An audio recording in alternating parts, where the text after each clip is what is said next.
दुख का कारण। दोस्तों, यह कहानी पूरी सुनने के बाद आपको समझ में आ जाएगा कि दुख का असली कारण क्या होता है। तो आइए पूरी कहानी सुनते हैं। एक शहर में एक आलीशान और शानदार घर था। वह शहर का सबसे खूबसूरत घर माना जाता था। लोग उसे देखते तो तारीफ किए बिना नहीं रह पाते। एक बार घर का मालिक किसी काम से कुछ दिनों के लिए शहर से बाहर चला गया। कुछ दिनों बाद जब वह वापस लौटा तो देखा कि उसके मकान से धुआं उठ रहा है। करीब जाने पर उसे घर से आग की लपटें उठती हुई दिखाई पड़ी। उसका खूबसूरत घर जल रहा था। वहाँ तमाशाबीनों की भीड़ जमा थी, जो उस घर के जलने का तमाशा देख रही थी।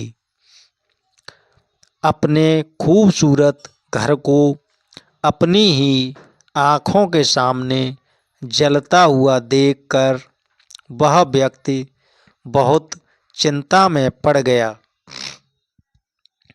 और उसे समझ नहीं आ रहा था कि वह अब क्या करे, कैसे अपने घर को जलने से बचाए।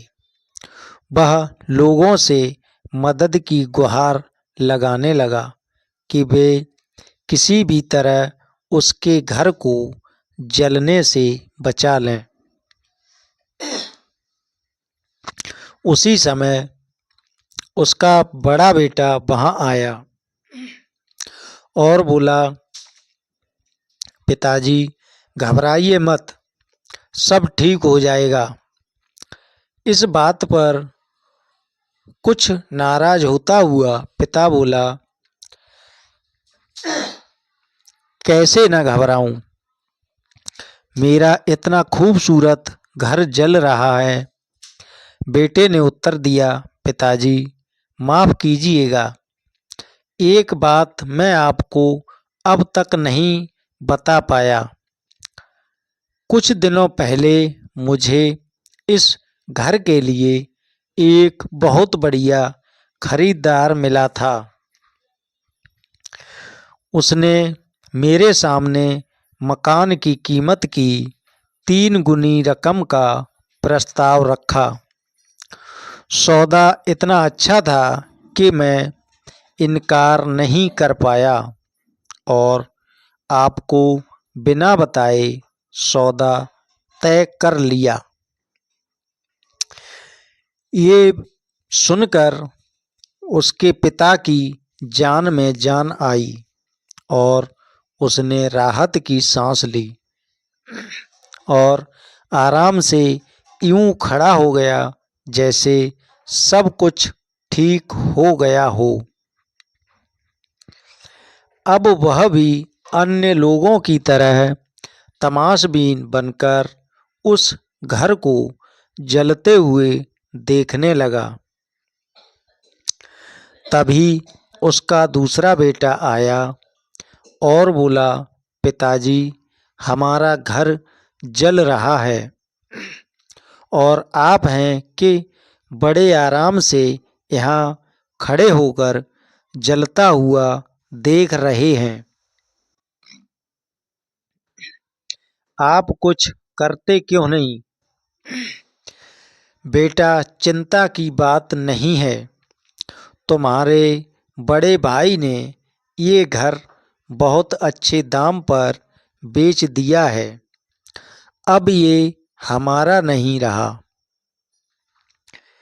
इसलिए अब कोई फर्क नहीं पड़ता।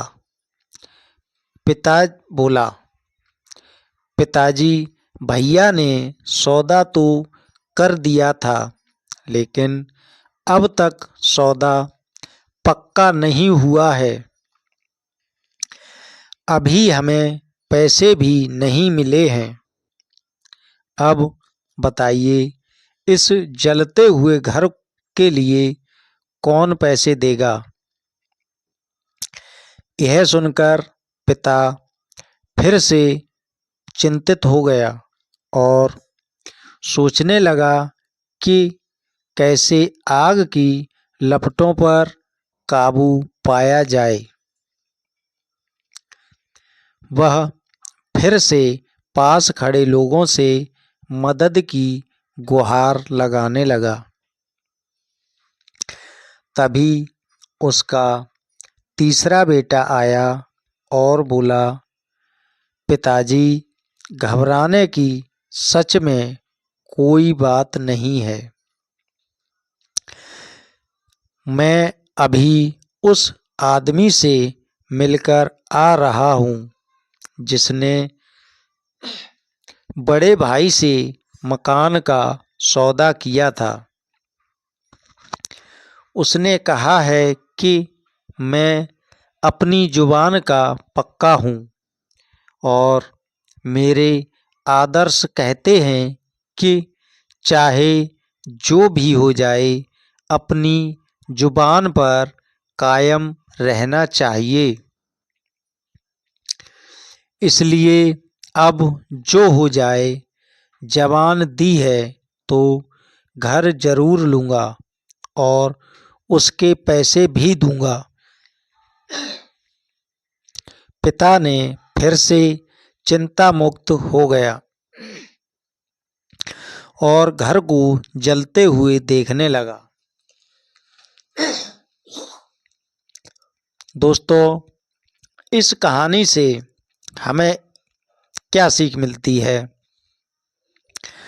मित्रों, एक ही परिस्थिति में व्यक्ति का व्यवहार भिन्न भिन्न हो सकता है और यह व्यवहार उसकी सोच के कारण होता है।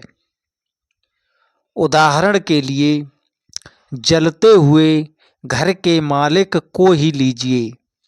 घर तो वही था जो जल रहा था, लेकिन उसके मालिक की सोच में कई बार परिवर्तन आया और उस सोच के साथ उसका व्यवहार भी बदलता गया। असल में जब हम किसी चीज़ से जुड़ जाते हैं तो उसके छिन जाने पर या दूर जाने पर हमें दुख होता है, लेकिन यदि हम किसी चीज़ को खुद से अलग करके देखते हैं तो एक अलग सी आज़ादी महसूस करते हैं और दुख हमें छूता तक नहीं है।